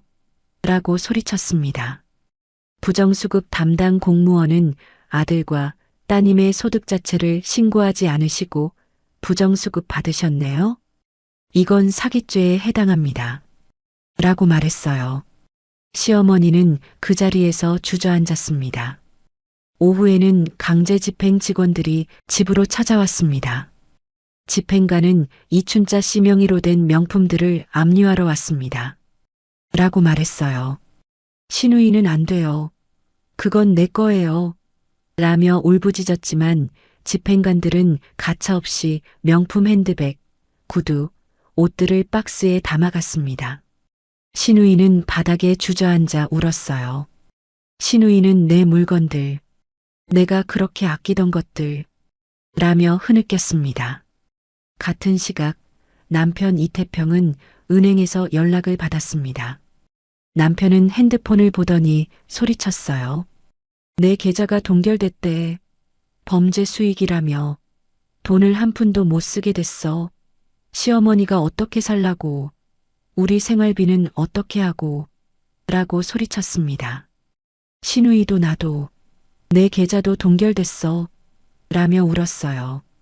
경제적으로 완전한 파멸에 이르게 된 시댁 식구들은 완전히 패닉에 빠졌습니다. 저는 부엌에서 저녁 준비를 하며 그 광경을 지켜봤습니다. 시어머니가 갑자기 저한테 다가왔어요. 이 모든 충격적인 상황이 저 때문에 일어난 것으로 확신하는 눈치였습니다. 시어머니는 은정아, 혹시 네가 전부 신고한 거니? 내가 미안하다. 내가 너한테 못되게 굴었지. 이제 그만하고 용서해주면 안 되겠니? 라며 애원했습니다. 저는 고개를 저으며 말했습니다. 어머님, 제가 그런 거 아니에요. 시어머니는 거짓말하지 마. 네가 아니면 누가 이렇게 하겠어. 라고 소리쳤어요. 신우이가 옳게 제발. 내가 잘못했어. 장인어른 산소도 안 팔게. 그러니까 신고한 거 잘못한 거라고 해줘. 라며 무릎을 꿇었습니다. 남편 이태평도 은정아, 우리가 미안해. 그동안 내 아버지한테도 미안하고. 그러니까 이제 그만하자. 라고 말했어요. 저는 세 사람을 차례로 쳐다보며 조용히 말했습니다. 12년 동안 저한테 하신 일들을 생각해 보세요. 그리고 아버지한테 하신 일들도요. 이건 그 대가입니다. 신우이는 비명을 질렀습니다. 대가? 너 미쳤어? 우리 가족을 나락으로 떨어뜨려야겠니? 저는 신우이를 똑바로 쳐다보며 말했습니다. 당신들이 나락행 열차를 탄 것은 스스로 선택하신 겁니다. 신분증 위조하고 밀수품 팔고 공금 횡령하고 주가 조작하고 부정수급받고 전부 당신들이 한 일입니다. 남편 이태평이 소리쳤어요. 너 진짜 우리 다 끝장내려고? 네가 뭔데? 고물상집 딸이? 저는 그 말을 듣고 피식 웃었습니다. 고물상집 딸이라고? 그래, 나는 고물상 딸이다. 하지만 동시에 회장님이기도 한데. 시어머니가 무슨 소리야? 회장님? 이라고 물었습니다. 저는 대답하지 않고 제 방으로 돌아갔어요. 뒤에서 시댁 식구들이 뭐라고 소리치는 소리가 들렸지만 저는 개의치 않았습니다. 방 안에서 저는 박 변호사에게 문자를 보냈습니다. 내일 제 정체를 공개해야 할 것 같아요. 처절하게 응징할 수 있게 준비해 주세요. 박 변호사는 즉시 답장을 보냈어요. 알겠습니다. 회장님, 드디어 그날이 왔군요. 저는 창밖을 바라봤습니다. 달빛이 차갑게 빛나고 있었어요. 거실에서는 시댁 식구들이 서로 책임을 떠넘기며 싸우는 소리가 들렸습니다. 신우이는 다 동생 때문이야. 동생이 옳게 잘해줬어야지. 라고 소리쳤고 남편은 누나가 돈 뜯어가지 않았으면 이렇게 안 됐어. 라고 맞받아쳤어요. 시어머니는 너희 둘 다 닥쳐. 다 너희 때문이야. 라며 울부짖었습니다. 저는 그 소리를 들으며 아버지 사진을 꺼내 들었습니다. 아버지, 내일이면 제 진짜 모습을 보여줄 거예요. 12년간 숨겨왔던 태산자원 대표이사 한은정의 모습을요. 저 악마들이 제 발 앞에 무릎 꿇는 모습을 보여드릴게요. 조금만 기다려주세요. 저는 아버지 사진을 가슴에 안고 내일을 기다렸습니다. 복수의 시간이 다가오고 있었습니다. 바로 그 일 이후였습니다. 제 진짜 복수는 이제부터 시작이었습니다. 다음 날 아침 저는 평소보다 일찍 일어났습니다. 시댁 식구들이 아직 잠들어 있을 때였어요. 저는 조용히 옷을 챙겨 집을 나섰습니다. 이번에는 돌아올 때 모든 것이 완전히 달라져 있을 거라는 확신이 들었어요. 저는 회사로 향했습니다. 오늘은 12년간 숨겨왔던 제 진짜 모습을 보여줄 날이었습니다. 회장실에 도착하자 박 변호사가 이미 준비를 마치고 기다리고 있었습니다. 박 변호사는 회장님, 오늘 필요한 서류 모두 준비했습니다. 라며 서류 가방을 건넸어요. 저는 가방을 받아들고 거울 앞에 섰습니다. 수백만 원짜리 정장을 입고 명품 핸드백을 들고 12년 만에 제대로 된 회장의 모습으로 돌아왔습니다. 거울 속의 제 모습은 고물상 딸 며느리가 아니라 연 매출 500억 기업의 대표이사 한은정이었습니다. 오전 10시 저는 고급 세단을 타고 시댁으로 향했습니다. 운전사가 차를 몰고 저는 뒷자리에 앉아 창밖을 바라봤어요. 박 변호사가 조수석에 앉아 최종 확인을 했습니다. 회장님, 이혼 서류 준비됐고 진명이 이전 서류도 준비됐습니다. 시댁 식구들이 살고 있는 집은 6개월 전 회장님 명의로 매입 완료했습니다. 저는 고개를 끄덕였습니다. 좋습니다. 오늘 모든 것을 끝내겠습니다. 시댁 앞에 차가 멈췄습니다. 저는 차에서 내려 현관문 앞에 섰어요. 초인종을 누르자 시어머니가 문을 열었습니다. 시어머니는 저를 보더니 깜짝 놀란 표정을 지었어요. 너 그 옷은 뭐야? 어디서 훔쳐온 거야? 저는 아무 대꾸 없이 집 안으로 들어갔습니다. 박 변호사가 저를 따라 들어왔어요. 시어머니는 이 사람은 누구야? 라고 물었습니다. 거실에는 시누이와 남편이 앉아 있었습니다. 두 사람 모두 지친 표정이었어요. 시누이는 저를 보더니 옳게 너 그 옷 어디서 났어? 설마 또 도둑질한 거야? 라고 말했습니다. 남편 이태평도 은정아, 너 정신 차려. 그런 비싼 옷 입고 다니면 경찰한테 잡혀. 라고 말했어요. 저는 그들을 차례로 쳐다보며 조용히 말했습니다. 앉으세요. 오늘 말씀드릴 게 있습니다. 시누이가 뭘 말해? 너가 우리 신고한 거 취소해 줄 거야? 라고 물었습니다. 저는 고개를 저으며 말했습니다. 취소가 아니라 진실을 말씀드리러 왔습니다. 박 변호사님, 서류 주세요. 박 변호사는 가방에서 서류를 꺼내 테이블 위에 올려놓았어요. 저는 첫 번째 서류를 집어들고 말했습니다. 이건 태산자원법인 등기부등본입니다. 대표이사 한은정. 바로 접니다. 거실이 조용해졌습니다. 시어머니는 뭐라고? 라며 말을 더듬었어요.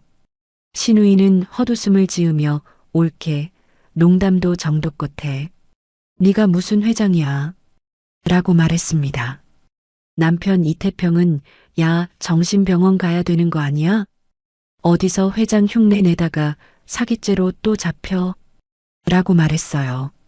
저는 명함을 꺼내 테이블 위에 던졌습니다. 태산자원 대표이사 한은정이라고 선명하게 적혀 있었습니다. 시누이가 명함을 집어들고 쳐다봤습니다. 이건 네가 위조해서 만든 거지? 저는 박 변호사를 쳐다봤어요. 박 변호사는 증명이 필요하시다면 지금 당장 회사로 가시죠. 아니면 여기 계신 분들 핸드폰으로 태산자원을 검색해 보세요. 회장 사진이 나올 겁니다. 라고 말했습니다. 남편 이태평은 핸드폰을 꺼내 검색하기 시작했어요. 그러더니 얼굴이 하얗게 변했습니다. 이태평은 이게 진짜네. 회장 사진이 은정이야. 라며 떨리는 목소리로 말했습니다. 시누이가 핸드폰을 빼앗아 보더니 비명을 질렀어요. 안 돼. 이럴 수가. 시어머니도 핸드폰을 보더니 주저앉았습니다. 그럼 네가 진짜 회장이었어? 12년 동안? 저는 고개를 끄덕였습니다. 네. 12년 동안 아버지 유언을 지키기 위해 제가 폐기물 업체 회장이라는 사실을 숨기고 살았습니다. 신우이는 그럼 우리를 신고한 것도? 저는 차갑게 대답했습니다. 네, 제가 했습니다. 신분증 위조, 밀수 화장품, 공금 횡령, 주가 조작, 복지 부정수급. 모두 제가 증거를 모아서 고소했습니다. 시어머니가 비명을 질렀어요. 안 돼. 우리가 잘못했어. 용서해줘. 저는 시어머니를 쳐다보며 말했습니다. 김옥자 씨, 12년 동안 저한테 하신 일들 기억하세요?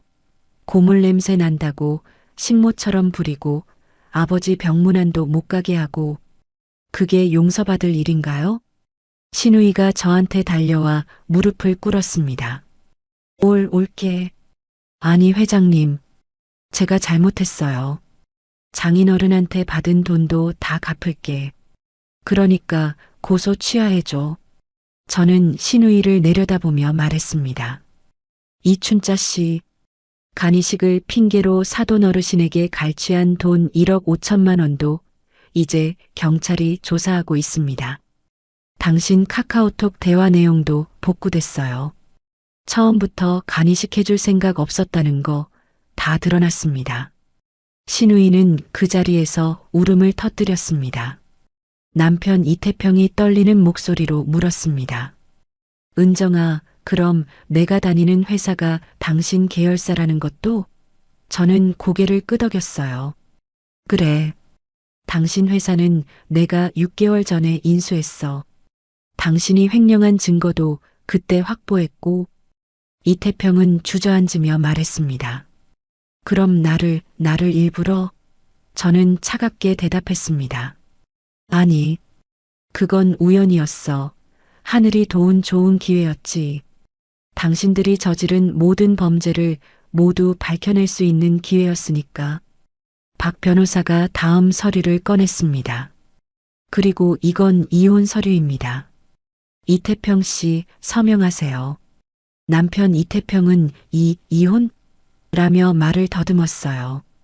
저는 당연하죠. 12년간 저를 인간 이하로 취급하고 위조한 진단서로 애도 못 낳는 불임 여성이라고 몰아붙였던 악마 같은 사람과는 계속 살 이유가 없으니까 이태평은 위조 진단서? 무슨 소리야?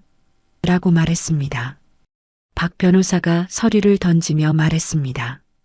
회장님한테 문제가 있어서 임신이 안 되는 것이라고 속여왔는데 사실은 당신이 문제였습니다. 그 말에 시어머니와 신우이가 이태평을 쳐다봤습니다. 시어머니가 소리쳤어요. 뭐라고? 태평이가 무정자증 불임이었어? 그럼 며느리한테 그동안 한 짓은 뭐야? 이태평은 아무 말도 하지 못하고 고개를 떨구었습니다. 저는 계속해서 말했습니다. 그리고 이 집 말입니다. 이 집은 제 명의로 되어 있습니다. 6개월 전에 제가 매입했습니다. 임대차 계약 만기도 모두 지났으니 모두 3일 내로 짐 싸서 나가세요. 시어머니가 비명을 질렀습니다. 안 돼. 이 집에서 쫓겨나라고. 우린 어디로 가? 저는 시어머니를 차갑게 쳐다보며 말했습니다. 김옥자 씨, 저한테 12년 동안 고물상집 딸이라고 무시하셨죠? 지금 생각하면 어때요? 그 고물상집 딸이 이 집 주인이고 당신들 목숨줄을 쥐고 있는 사람입니다. 시어머니는 울면서 바닥에 머리를 찧었어요. 제발 용서해줘. 내가 잘못했어. 저는 고개를 저으며 말했습니다. 늦었습니다. 신우이가 기어서 제 발을 붙잡으려 했습니다. 은정아, 제발. 우리 아이들이 있어. 제발 한 번만 봐줘. 저는 신우이 손을 뿌리치며 말했습니다. 이춘자 씨, 우리 아버지한테는 왜 그렇게 안 했어요? 아버지 목숨이 달린 일인데 돈만 뜯어가고 장례식장에서 영정사진 내던지고 묘비를 발로 차고 그런 사람이 지금 자식 걱정을 해요? 신우이는 대답하지 못하고 울기만 했습니다. 박 변호사가 마지막 서류를 꺼냈습니다. 그리고 이건 손해배상 청구서입니다. 12년간 회장님께서 이 집안에 쏟아부은 생활비, 명절 비용, 시댁 식구들 병원비 등 총 3억 원을 청구합니다. 남편 이태평이 소리쳤어요. 3억? 뭔 개소리야? 그걸 내가 왜 갚아? 저는 차갑게 대답했습니다. 그건 당신들 문제입니다. 법원 판결 나오면 강제 집행 들어갈 겁니다. 당신들이 가진 모든 재산을 한 푼도 안 남기고 압류할 겁니다. 시댁 식구들은 완전히 무너졌습니다. 시어머니는 바닥에 주저앉아 울고 시누이는 미친 듯이 머리를 쥐어뜯고 남편은 멍하니 앉아 있었어요. 저는 그들을 내려다보며 말했습니다. 12년 전 제가 이 집에 들어왔을 때 당신들은 저를 사람 취급도 안 했습니다. 고물상집 딸이라고, 냄새 난다고, 식모라고. 하지만 지금 보세요. 누가 바닥에 무릎 꿇고 있나요? 저는 천천히 현관문을 향해 걸어갔습니다. 시어머니가 울부짖었습니다. 은정아, 제발 한 번만. 저는 돌아보지 않고 말했습니다. 저는 이제 며느리가 아닙니다. 그리고 당신은 이제 시어머니도 아닙니다. 그냥 범죄자, 기목자일 뿐입니다. 남편 이태평이 비명을 질렀어요. 은정아, 12년을 속인 거야? 저는 현관문 앞에서 멈춰서서 뒤를 돌아봤습니다. 속인 게 아니지. 지켜본 거야. 당신들이 얼마나 악랄한 사람들인지를 깨닫기까지. 그리고 아버지와 나 자신을 당신 같은 콩가루 집안으로부터 지키기 위해서였어. 저는 마지막으로 한마디 덧붙였습니다. 아, 참. 저희 아빠 장례식 날 내던졌던 영정사진 기억하세요? 제가 그때 말했죠. 당신들 지옥 구경 시켜준다고. 이제 그 말이 무슨 뜻인지 아시겠죠? 시누이는 비명을 질렀습니다. 안 돼. 우린 끝이야. 완전히 끝이야. 저는 고개를 끄덕이며 말했습니다. 네, 끝입니다. 이게 바로 당신들이 선택한 길입니다. 저는 현관문을 열고 나갔습니다. 박 변호사가 저를 따라왔어요. 뒤에서 시댁 식구들의 울음소리와 비명소리가 들렸지만 저는 돌아보지 않았습니다. 차에 타자 운전사가 출발했어요. 저는 뒷자리에 앉아 창밖을 바라봤습니다. 12년간 지옥이었던 그 집이 점점 멀어졌습니다. 박 변호사가 말했습니다. 회장님, 수고하셨습니다. 이제 정말 끝났습니다. 저는 고개를 저으며 말했습니다. 아니요. 아직 끝나지 않았습니다. 재판이 남았고 처벌이 남았습니다. 완전히 끝날 때까지 지켜봐야 합니다.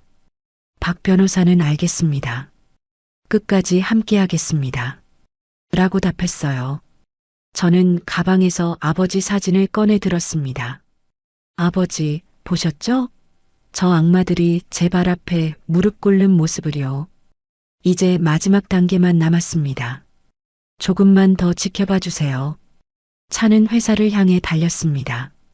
저는 창밖 풍경을 바라보며 생각했어요. 12년간 참아온 것들이 이제 조금씩 보상받고 있습니다. 하지만 이건 끝이 아니라 시작입니다. 저들이 법의 심판을 받고 대가를 치르는 것을 끝까지 지켜볼 겁니다. 그것이 아버지께 드릴 수 있는 마지막 효도였습니다. 저는 아버지 사진을 가슴에 안고 눈을 감았습니다. 복수는 아버지가 파시던 고물상 물물 교환을 해주던 대패로 갈아서 먹었던 생강 맛이 나는 엿보다 달콤했습니다. 그때까지만 해도 아무도 몰랐습니다. 제가 준비한 마지막 복수가 무엇인지 말입니다. 제 정체를 공개한 뒤 시간이 많이 지났습니다. 그동안 경찰 수사와 검찰 기소 절차가 진행됐고 드디어 본격적인 재판이 시작됐습니다. 가장 먼저 재판에 넘겨진 건 시누이 이춘자였어요. 신분증 위조 및 부정사용, 관세법 위반, 그리고 간이식을 이용한 공가협박과 현금 갈취죄까지. 총 3가지 혐의였습니다. 재판 당일 저는 방청석에 앉아 신우이를 지켜봤습니다. 신우이는 초라한 옷차림에 머리도 제대로 빗지 못한 채 피고인석에 앉아 있었어요. 명품으로 치장하고 저를 내려다보던 그 모습은 온데간데 없었습니다. 검사가 일어나 말했습니다. 피고인 이춘자는 조선족 친구의 신분증을 빌려 외국인 전용 카지노에 수십 차례 출입했으며 중국산 밀수 화장품을 유통하여 수백만 원의 부당 이득을 취했습니다. 또한 시아버지의 간암 치료를 빌미로 간이식을 해주겠다며 1억 5천만 원을 편취했습니다. 신우이의 변호사가 일어나 말했습니다. 피고인은 깊이 반성하고 있으며 피해자에게 합의를 요청하고 있습니다. 하지만 검사가 즉시 반박했어요. 피고인은 피해자의 부친이 사경을 헤매는 동안에도 외국인 전용 카지노에서 도박을 일삼았고 장례식장에서는 제사상을 없는 등 인간으로서 해서는 안 될 행동을 했습니다. 이는 매우 악질적인 범죄입니다. 저는 방청석에서 그 말을 들으며 고개를 끄덕였습니다. 재판장이 신우이에게 물었습니다. 피고인 할 말 있습니까? 신우이는 떨리는 목소리로 말했어요. 제가 잘못했습니다. 옳게 아니하는 정 회장님. 제발 용서해 주세요. 신우이는 방청석의 저를 향해 고개를 숙였습니다. 하지만 저는 아무런 표정도 짓지 않았어요. 재판장이 말했습니다. 피고인의 범행은 계획적이고 상습적이며 피해자와 그 가족에게 씻을 수 없는 상처를 남겼습니다. 다만 피고인의 건강 상태를 고려하여 징역 3년을 선고합니다. 신우이는 눈물을 흘리고 있었어요. 자신의 잘못이 이제야 느껴지는 것만 같았습니다.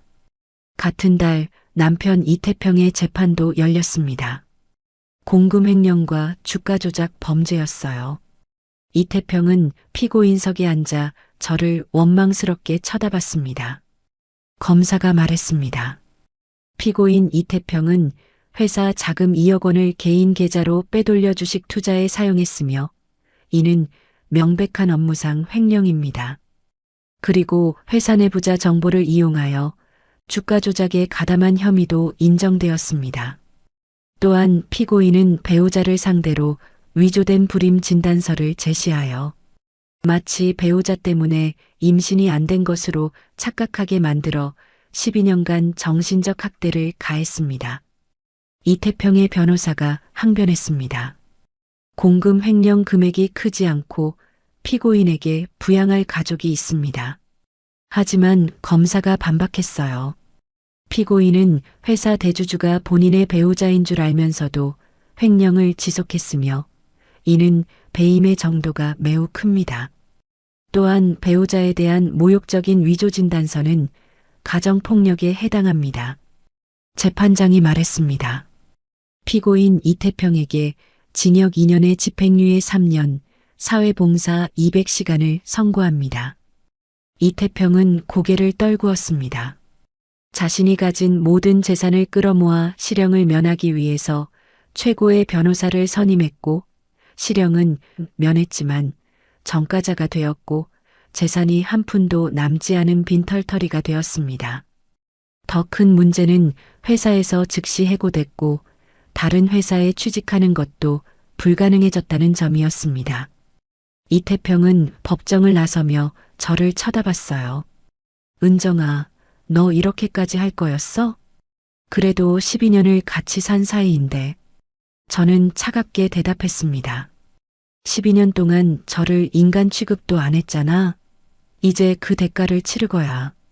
이제 당신도 곧 길거리에서 폐지나 고물을 주워다 팔고 앵벌이나 하게 될 줄 알아. 시어머니 김옥자는 복지 부정수급으로 약식 기소됐습니다.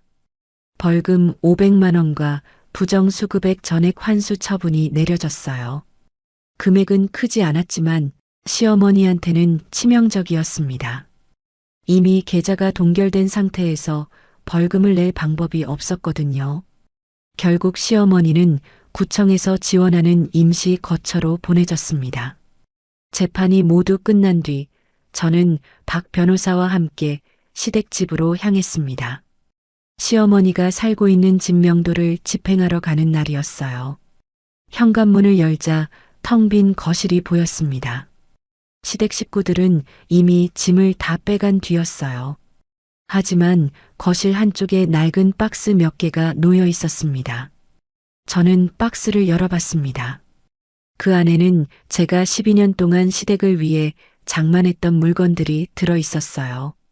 명절 그릇, 이불, 수건들. 시댁 식구들이 필요 없다며 버리고 간 것들이었습니다. 저는 재판이 끝난 직후 저는 아버지가 평생 꿈꾸셨던 일을 시작했습니다. 아버지가 고물상을 하시던 시흥시 백오신도시 땅에 국내 최대 규모의 시니어 힐링 복지센터를 건립하기로 한 겁니다. 설계와 착공 준비에만 6개월이 걸렸고 공사 기간은 1년 반이었습니다. 그 기간 동안 시누이는 감옥에서 복역하고 있었고 시어머니는 밥 한 끼 사 먹을 돈이 없어서 임시거처에서 폐지를 주우며 생계를 이어가고 있었습니다. 센터 공사가 한창이던 어느 날 저는 공사 현장을 시찰하다가 한 할머니를 봤습니다. 허리가 굽은 할머니가 공사장 주변에서 폐지를 줍고 있었어요. 가까이 가보니 시어머니 김옥자였습니다. 시어머니는 저를 보더니 황급히 고개를 돌렸습니다. 저는 그냥 지나쳤어요. 더 이상 할 말이 없었습니다. 그렇게 시간이 흐르고 2년 뒤에 드디어 한태산 시니어 복지센터가 완공됐습니다. 아버지 성함을 딴 이름이었죠. 센터 1층 로비 중앙에는 아버지의 낡은 고물상, 엿장수 가위와 리어카를 유리 케이스에 보석처럼 전시해뒀습니다. 그 옆 금색 명패에는 이렇게 적혀 있었어요. 세상에 쓸모없는 고물은 없다. 사람의 마음이 고물일 뿐이다. 개관식에는 수백 명의 어르신들이 참석하셨고 많은 분들이 감동의 눈물을 흘리셨습니다. 센터가 개관하고 1년쯤 지났을 때였습니다. 시누이 이춘자가 3년형을 마치고 출소했다는 소식을 들었어요. 며칠 뒤 센터 급식소에 낯선 여자가 나타났습니다. 야윈 얼굴에 남루한 옷을 입은 여자였어요. 노숙자를 위한 무료 급식소에서 밥을 받아가는 모습이 보였습니다. 직원이 저한테 보고했어요. 회장님, 저 여자가 매일 와서 밥을 얻어갑니다. 신원 확인이 필요할 것 같은데요. 저는 CCTV 화면을 확대해서 봤습니다. 시누이 이춘자였어요. 저는 직원한테 말했어요. 저 사람 신원 확인해 보세요. 출입 금지 대상자일 수 있습니다. 다음 날 시누이가 다시 센터에 왔을 때 경비원이 막았습니다. 죄송하지만 출입이 금지되신 분입니다. 시누이는 왜요? 저도 밥 먹을 권리 있잖아요. 라고 소리쳤습니다. 경비원은 저희 급식센터 관리자의 지시입니다. 라고 답했어요. 저는 사무실 창문에서 그 광경을 지켜봤습니다. 시누이는 센터 정문 앞 계단에 주저앉았어요. 그리고 작은 종이컵을 앞에 놓고 국어를 하기 시작했습니다. 지나가는 사람들은 시누이를 힐끗 쳐다보고 지나갔습니다. 시누이는 제발요. 간이 나빠서 일도 못해요. 좀 도와주세요. 라고 애원했습니다. 저는 그 모습을 보며 아무런 감정도 느끼지 않았습니다. 아버지한테 간을 준다며 1억 5천만 원을 뜯어간 사람이 이제 스트레스로 인해서 진짜로 간이 나빠져서 일도 못 구하고 거리에서 구걸을 하고 있었습니다. 저는 직원한테 전화를 걸었습니다. 센터 정문 앞 구걸 행위 금지 안내판 세워주세요. 그리고 경찰에 신고하세요. 1시간 뒤 경찰이 와서 시누이를 데리고 갔습니다. 시누이는 끌려가면서 센터를 올려다봤어요. 혹시 제가 보고 있을까 싶어서였겠죠. 저는 창문 뒤에서 시누이를 내려다봤습니다. 같은 주 센터 앞을 지나가다 또 다른 할머니를 봤습니다. 리어카에 폐지를 가득 싣고 센터 쪽으로 걸어오는 할머니였어요. 시어머니 김옥자였습니다. 시어머니는 리어카를 끌며 중얼거리고 있었어요. 하루 종일 주어도 3만 원도 안 돼. 이걸로 어떻게 살아? 시어머니는 센터 정문 옆에 리어카를 세우고 작은 종이컵을 놓고 앉았습니다. 종이컵 옆에는 손글씨로 쓴 팻말이 있었어요. 며느리한테 버림받은 70대 할머니입니다. 도와주세요. 저는 시어머니 앞에 섰습니다. 시어머니는 고개를 들어 저를 쳐다봤어요. 그러더니 눈이 커지며 떨리는 목소리로 말했습니다. 혹시 은정이? 저는 차갑게 대답했습니다. 김옥자 씨, 여기서 이러시면 안 됩니다. 경비원한테 연락해서 내보내드릴게요. 시어머니는 제 다리를 붙잡으며 울먹였어요. 제발, 제발 좀 도와줘. 나 이렇게 힘들게 살고 있어. 곰을 줍고 구걸하고 춥고 배고파. 제발 한 번만. 이 늙은 몸뚱이 잠만 잘 수 있게 작은 집이라도 해주면 안 되니? 저는 시어머니의 손을 떼어냈습니다. 여기서 결국 고물을 줍고 계시는군요. 제 아버지도 평생 그렇게 사셨습니다. 그런데 김옥자 씨는 저희 아버지를 고물상이라고 무시하셨잖아요. 이제 본인이 폐지와 고물을 주우시니 기분이 어떠세요? 시어머니는 대답하지 못하고 울기만 했습니다. 저는 경비원을 불러 시어머니를 센터 밖으로 내보내게 했습니다. 그날 오후에 저는 아버지 산소를 찾았습니다. 묘소는 이미 말끔하게 정비돼 있었어요. 저는 아버지 묘 앞에 무릎을 꿇고 절을 올렸습니다. 아버지 봤죠? 시어머니가 곰을 줍고 시누이가 거리에서 구걸하고 저를 고물상 딸이라고 무시하던 사람들이 이제 진짜 거지가 됐어요. 진짜 앵벌이로 만들어버렸어요. 그 순간 제 귓가에 시원한 바람이 불어왔습니다. 마치 아버지가 대답하시는 것 같았어요. 그 모든 일이 있고 난 뒤 제 인생에는 진짜 평화가 찾아왔습니다. 시어머니와 시누이를 센터 근처에서 내보낸 지 1년이 지났습니다. 한태산 시니어 복지센터는 이제 전국적으로 유명해졌어요. 매일 아침 200명이 어르신들이 센터를 찾으셨고 많은 분들이 이곳에서 노인 일자리를 얻고 행복한 노년을 보내고 계셨습니다. 센터 1층 로비에 전시된 아버지의 고물상, 엿장수 가위와 리어카, 앞에는 매일 꽃이 놓였습니다. 어르신들이 저마다 한 송이씩 가져다 놓으신 거였어요. 한 할머니가 말씀하셨습니다. 회장님, 아버님 같은 분이 계셨기에 우리도 이렇게 대접받으며 살 수 있는 거예요. 정말 고마운 분이십니다. 저는 그 말을 듣고 눈물이 핑 돌았습니다. 어느 봄날 아침, 저는 복지센터 정원을 거닐고 있었습니다. 정원 한쪽에서는 어르신들이 텃밭을 가꾸고 계셨어요. 한 할아버지가 상추를 따시며 말씀하셨습니다. 회장님, 70평생 살면서 이렇게 대접받는 곳은 처음입니다. 정말 고맙습니다. 저는 그 말에 미소 지으며 답을 했어요. 제 아버지도 어르신 같은 분이셨어요. 그분을 위해 만든 곳이니 당연히 잘해드려야죠. 복수 과정에서 저를 도와준 박 변호사는 이제 센터의 고문 변호사로 일하고 있었습니다. 박 변호사는 가끔 저와 차를 마시며 말했어요. 회장님, 12년 전 처음 뵀을 때는 정말 힘들어 하셨는데 이제는 정말 행복해 보입니다. 저는 고개를 끄덕이며 대답했습니다. 네. 이제는 정말 제 인생을 살고 있습니다. 아버지가 원하셨던 삶이기도 하고요. 가끔 시댁 식구들의 근황이 들려왔습니다. 시누이 이춘자는 여전히 거리를 떠돌며 구걸하고 있었어요.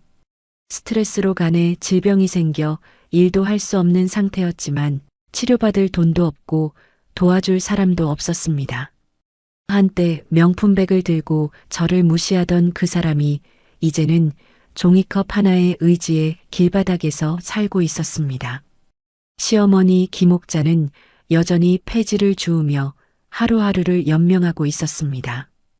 허리가 굽고 손이 부르트도록 고무를 주우면서 그때서야 아버지의 삶이 얼마나 힘들었는지 깨달았을 거예요. 남편 이태평은 일용직 노동판을 전전하다가 결국 노숙자가 됐다는 소식을 들었습니다. 정가자라는 낙인 때문에 어디서도 받아주지 않았고 결국 서울역 지하도에서 잠을 자는 신세가 됐다고 했어요. 12년 동안 저를 고물상집 딸이라고 무시하던 사람들이 이제는 진짜 거리의 거지가 된 겁니다. 저는 그 소식을 들어도 아무런 감정이 들지 않았습니다. 그저 인과응보구나 하는 생각만 들었어요. 어느 날 저녁 대학 동창 하나가 찾아왔습니다. 은정아, 너 정말 대단해. 그 고생하고도 이렇게 훌륭한 일을 하고 있잖아. 저는 웃으며 대답했습니다. 아버지 덕분이에요. 아버지가 평생 보여주신 삶이 제게 힘이 됐어요. 동창이 물었습니다. 재혼 생각은 없어? 저는 잠시 생각하다가 말했습니다. 언젠가는요. 하지만 지금은 이 일에 집중하고 싶어요. 아버지가 꿈꾸셨던 세상을 만드는 게 먼저니까요. 매일 저녁 저는 센터에서 어르신들과 함께 저녁 식사를 했습니다. 그리고 직접 엿을 대패로 갈아서 젓가락에 끼워서 나눠드렸어요. 찰깍찰깍 엿가위 소리가 식당에 울려 퍼지면 어르신들은 옛날을 추억하시며 환하게 웃으셨습니다. 한 할머니가 말씀하셨어요. 회장님, 이 소리 들으니 60년 전이 생각나네. 그때 우리 동네 엿장수 아저씨도 이렇게 오셨지. 저는 미소 지으며 대답했습니다. 우리 아버지도 그러셨어요.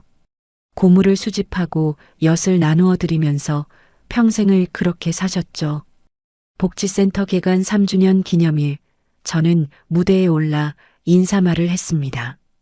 저는 어릴 적 아버지 손을 잡고 고물상을 돌아다녔습니다. 아버지는 가난했지만 누구보다 따뜻한 분이셨어요. 저를 키우시느라 평생을 고생하셨고 마지막 순간까지 저를 걱정하셨죠. 이 센터는 그런 아버지를 기리는 곳입니다. 그리고 아버지 같은 분들이 편안한 노년을 보내실 수 있는 곳입니다. 저는 앞으로도 계속 이 일을 하겠습니다. 어르신들이 박수를 쳐주셨고 저는 깊게 인사를 올렸습니다. 행사가 끝난 뒤 저는 복지센터 정원으로 갔어요. 그곳에는 아버지의 동상이 세워져 있었어요. 엿가위를 든 아버지의 모습을 조각가가 정성껏 만들어준 작품이었습니다. 저는 아버지 동상 앞에 서서 말했습니다. 아버지, 벌써 3년이 지났습니다. 저를 힘들게 했던 악마들을 처단했어요. 그리고 지금은 전혀 후회하지 않아요. 저는 이제 정말 행복합니다. 아버지가 꿈꾸시던 세상을 만들고 있어요. 그리고 제 진짜 인생을 살고 있습니다. 바람이 불어왔습니다.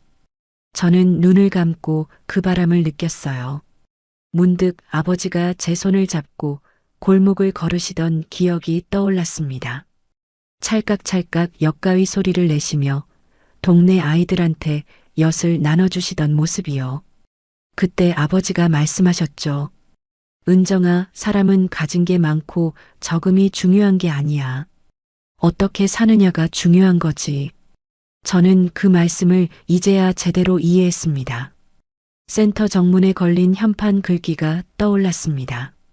인생은 엿가락처럼 늘어질 때도 있지만 결국 뿌린 대로 거두는 법입니다. 저는 그 문구를 생각하며 고개를 끄덕였습니다. 인생은 정말 뿌린 대로 거둡니다. 시댁 식구들은 악행을 뿌렸고 지금은 그 대가를 거두고 있습니다. 저는 인내와 효심을 뿌렸고 지금은 행복을 거두고 있습니다. 저는 이제 매일 아침 복지센터에 출근하며 생각합니다. 오늘도 좋은 하루가 될 거야.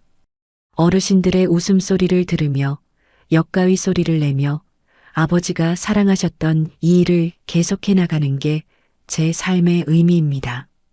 복수는 끝났지만 인생은 계속됩니다.